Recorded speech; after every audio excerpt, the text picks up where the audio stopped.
வணக்கம் நண்பர்களே, இது நமது இந்து தமிழ் கலாச்சாரம்.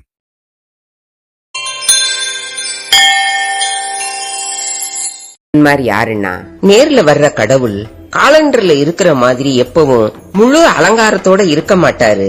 தாழ்த்தப்பட்டவங்க, மேல் வகுப்பை சேர்ந்தவங்க, நல்லவங்க, கெட்டவங்க, வாயில்லா ஜீவராசிகள் எல்லாமே கடவுளுக்கு ஒண்ணுதான். அதனால கடவுள் இவங்க ரூபத்திலயும் வருவாரு. நாம தான் மனக்கண் கொண்டு தெரிஞ்சுக்கணும். இங்கேயும் ஒருத்தர் மாறுபட்ட ரூபத்துல வர்ற கடவுளை தெரிஞ்சு நாயன்மார் ஆயிருக்காரு. எப்படின்னு பாக்கலாம் வாங்க. நம்ம சுந்தரரால அன்பராம் சோமாசி மாறனுக்கும் அடியேன்னு திருத்தொண்ட தொகையில புகழ்ந்து பாடப்பட்ட சோமாசி மாற நாயனாரின் வரலாற பத்தி தான் பாக்க போறோம். சோமாசி மாற நாயனார் சுந்தரமூர்த்தி நாயனார் வாழ்ந்த காலத்துல வாழ்ந்தவர். சோழ நாட்டுல அம்பர் மாகாளம்ங்கிற ஊர்ல வேதம் போதும் அந்தனர் குலத்துல பிறந்தவர் சோமாசி நாயனார். இப்ப அந்த ஊர் கோவில் திருமாலம்னு சொல்லப்படுது. இவர் சின்ன வயசுல இருந்தே சிவபெருமான் கிட்ட மிகுந்த அன்பும் பக்தியும் வச்சிருந்தாரு. சிவனடியார்கள் எந்த ஜாதியா இருந்தாலும் எந்த கோத்திரமா இருந்தாலும் பார்க்க மாட்டாரு. அடியார்களுக்கு தேவையான பொருள் உதவிகளையும் வேண்டிய உணவு தர்றதையும் தன்னோட தலையாய கடமையா வச்சிருந்தாரு. ஆண்டவனுக்கு எவ்வளவு மரியாதை செய்யறோமோ அதே போல இறை அடியார்களுக்கும் மரியாதை செய்யணும். அப்பதான் ஆண்டவனோட திருவருள் முழுமையா கிடைக்கும். அடியார மதிக்கலைனா ஆண்டவன் நம்ம திரும்பி கூட பார்க்க மாட்டாரு. இதுக்கு உதாரணமா வாழ்ந்தவங்க நம்ம நாயன்மார்கள். சோமாசி மாறர் அற ஒழுக்கங்கள்ல நெறி பிறழாம முறையா வாழ்ந்து வந்தாரு. எல்லோராலையும் போற்றப்படும் அளவுக்கு மேன்மையானவராய் இருந்தாரு. இவர் நாவுல எந்த நேரமும் நம்ம சிவாயங்கிற மந்திரம் ஒழிச்சுக்கிட்டே இருக்கும். இவர் எப்போதும் சிவபெருமான் கோயில்களுக்கு போய் சிவ தரிசனம் செஞ்சுக்கிட்டு வருவாரு. இறைவனோட திருவடி நிழலை பற்றி வீடு பேறு அடைவதற்கான ஒப்பற்ற வேள்விகள் பல நடத்தி வந்தாரு. வேள்விகள்ல சிறந்தது சோம வேள்வி. எண்ணற்ற சோம வேள்விகள் செய்ததாலதான் இவருக்கு சோமாசி மாறர்ங்கிற சிறப்பு பெயர் வந்துச்சு. உலக நன்மைக்கான வேள்விகளை மட்டுமே செய்யறவரு. தவறாம மழை பெய்யவும் உலகம் செழிக்கவும் செய்கிற யாகம் தான் சோமயாகம். சோமயாகத்துல கடைசியில அக்னியில சமர்ப்பிக்கப்படும் அவிர்வாகம் அக்னி பகவான் மூலமா ஈசன் கிட்ட போய் சேரும். ஆனா சோமாசி நாயனார் தான் செய்யற சோம யாகத்துல சமர்ப்பிக்கப்படும் அவிர்வாகத்தை ஈசனே நேர்ல வந்து வாங்கிக்கணும்னு ஆசைப்படுறாரு. இது என்ன சாதாரண ஆசையா? ஆனா நான் சிவபெருமான் கிட்ட எப்படி தன்னோட ஆசைய சொல்றது? எனக்கு என்ன தகுதி இருக்கு, என்ன பண்றதுன்னு யோசிக்கிறாரு. அப்பதான் சுந்தரரும் தியாகேசரும் நண்பர்கள். சுந்தரர் என்ன கேட்டாலும் சிவபெருமான் தருவாராம். தங்கம் கேட்டா தங்கம் தருவாராம், நெல்லு கேட்டா நெல்லு தர்றாராம். ஒரு பொண்ண கல்யாணம் பண்ணி வைக்க சொன்னா சிவபெருமானே தூது போய் கல்யாணம் பண்ணி வைக்கிறாராம். சுந்தரர் திருவாரூர் தியாகேச பெருமான் கிட்ட நட்பு பாராட்டி பழகுற விஷயம் தெரிய வருது. அப்ப சுந்தரரோட பாதத்தை பிடிச்சா ஈசனை அணுக முடியுங்கிற எண்ணத்துல சுந்தரரோட நட்பை பெறணும்னு நினைச்சாரு. சோமாசி மர நாயனார் பல சிவ தலங்களுக்கு போய் வழிபாடு செஞ்சு கடைசியா திருவாரூர் வந்தாரு. சுந்தரர் இருக்க இடத்துக்கு போனாரு. அவரை சுத்தி சீடர்கள், சிவனடியார்கள்னு நிறைய பேர் இருந்தாங்க.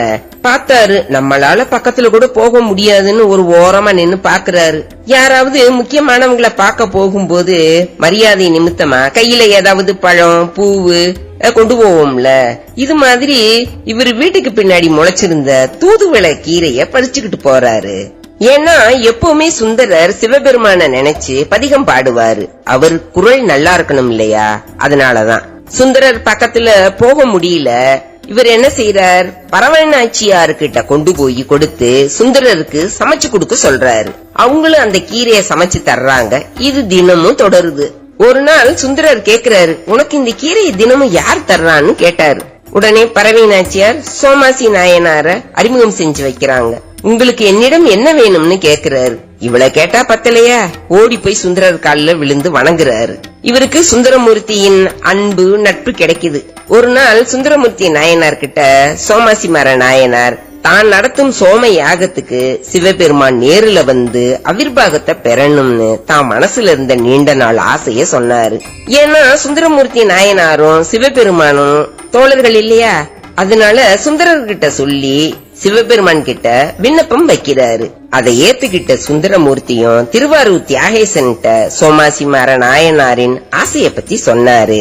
சிவபெருமான் தன்னோட திருவிளையாடல ஆரம்பிச்சாரு. தியாகேசன் சுந்தரமூர்த்தி நாயனார் கிட்ட வைகாசி ஆயில்ய நட்சத்திரத்தை அன்னைக்கு யாகத்துல எழுந்தருள்வோம், ஆனா எந்த உருவத்திலன்னு சொல்ல முடியாது. சோமாசி மாறன் எம்மை சரியாக அடையாளம் கண்டு அவிர்வாகம் அளிக்க வேண்டும்னு சொன்னாரு. இது சுந்தரர் சோமாசி நாயனார் கிட்ட சொன்னாரு. இறைவனோட சம்மதம் கிடைச்சத நினைச்சு ஆனந்த கூத்தாடினாரு சோமாசி நாயனார். சோம யாகத்துக்காக பிரம்மாண்டமான வேள்வி சாலைய அமைச்சார். ஆயிரக்கணக்கான வேதியர்கள் அமர்ந்து வேள்விய தொடங்குனாங்க. ஆயிரக்கணக்கான மக்கள் அந்த இடத்துல கூடியிருந்தாங்க. தியாகேசனே நேரடியா வருவதால நாட்டுல பல பகுதிகளில் இருந்தும் வேத விற்பனர்கள், முனிவர்கள், ஆன்றோர்கள், சான்றோர்கள் புடைசூழ யாகம் சிறப்பா நடந்துகிட்டு இருந்தப்ப பிறை ஒளியும் எக்கால சத்தமும் வானமே அதிரும்படி கேட்டுச்சு.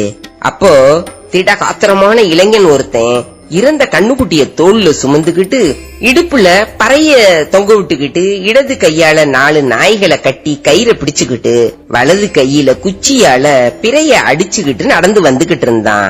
அவன் பக்கத்துல அவனுடைய 2 குழந்தைகளும் கல்பானைய சுமந்தபடி அவனுடைய மனைவியும் வந்துகிட்டு இருந்தாங்க. யாருனாலையும் உட்கார முடியல, நாத்தம் தாங்க முடியல. அவன் மனைவி கொண்டு வந்த கல்லு பானையிலிருந்துதான் அந்த நாத்தம். யாருனாலையும் மூச்சு விட முடியல, அந்த அளவு நாத்தம். அவங்கள பார்த்ததும் யாகம் செஞ்சுகிட்டு இருந்தவங்களும் அங்கிருந்த மக்களும் அபசகுனமா நினைச்சு தெரிச்சு ஓடுனாங்க. அப்போ சோமாசி மாற நாயனார் வேள்வி தடைபடாம காக்கணும்னு விநாயக பெருமான வேண்டுனாரு. விநாயகரும் வந்திருக்கிறது பரம்பொருள்ங்கிறத குறிப்பால் உணர்த்தினாரு. உடனே சோமாசி மாற நாயனார் வந்துகிட்டு இருந்த புலையனோட கால்ல விழுந்து வணங்கி வேள்வி சாலைக்கு அழைச்சுக்கிட்டு போய் அவிர்வாகத்தை கொடுத்தாரு. சுத்தி இருந்தவங்க எல்லாம் என்ன பைத்தியக்காரத்தனம், பரமனுக்கு தர வேண்டிய அவிர்வாகத்தை இந்த பாவிக்கு தர்றாருன்னு வையிறாங்க. ஆனா சோமாசியோ பக்தியோட வணங்கி அவிர்வாகத்தை புலையன் கைகள்ல தந்தாரு. புலையன் அவிர்வாகத்தை கையில வாங்கின கணத்துல அவனுடைய மனைவி, குழந்தைகள், நாய்கள் எல்லாமே மறைஞ்சு போயிருச்சு. 4 நாய்களும் 4 வேதங்களா மாறிருச்சு. தியாகேசர் ரிஷப வாகனத்துல கமலாம்பையோட விநாயகர் முருகப்பெருமானோடவும் காட்சி கொடுத்தாரு. அந்த காட்சியை ஊரே பார்த்து மகிழ்ச்சி அடைஞ்சாங்க. சோமாசிக்கு காட்சி கொடுத்ததால அவருக்கு காட்சி கொடுத்த நாயகர்னு பெயர் உண்டாச்சு. இறைவனை குறிப்பால் உணர்த்திய விநாயகர் அச்சந்தீர்த்த விநாயகர்னு அழைக்கப்படுறாரு. இந்த அற்புதம் நிகழ்ந்த தலம் கோவில் திருமாலம் திருவாரூர் பக்கத்துல இருக்கு. அம்பர் மாகாளத்துக்கும் அம்பர் பெருந்திருக்கோயில் ஆகிய 2 கோயில்களுக்கு இடையில சாலையோரமா சோமாசி மாற நாயனார் நடத்திய வேள்வி குண்டம் இருக்கு. ஆண்டுதோறும் வைகாசி மாதம் ஆயில்ய நட்சத்திரம் அன்னைக்கு இங்க சோமையாக விழா மிக சிறப்பா நடக்குது. அன்னைக்கு மதியம் 12 மணிக்கு பறையடிச்சு அவிர்வாகம் ஏற்க வரும் உற்சவம் நடக்கும். ஆண்டுதோறும் நடக்கிற இந்த பெரு விழாவுல தியாகராஜ பெருமானுக்கு சிறப்பு ஆராதனைகள் நடக்கும். முன்னதாக காலை 9 மணி அளவுல சுந்தரமூர்த்தி நாயனாரும் பரவினாச்சியாரும் யாகசாலைக்கு எழுந்தருளி சோமயாகத்தை தொடங்கி வைப்பாங்க. சோமயாகம் செய்வதால மழை பொழியும்ங்கிற நம்பிக்கை. சோமாசி மாற நாயனார் சிவத்தலம் தோறும் சிவ தொண்டுகள் பல செஞ்சு அதன் மகிமையால திருவாரூரிலேயே தங்கி தியாகேசர் சுந்தரமூர்த்தி நாயனாரின் திருவடிகளை வணங்கி போற்றி குருவருளும் திருவருளும் பெற்று ஈடு இணையில்லாத சிவபதம் அடைஞ்சாரு.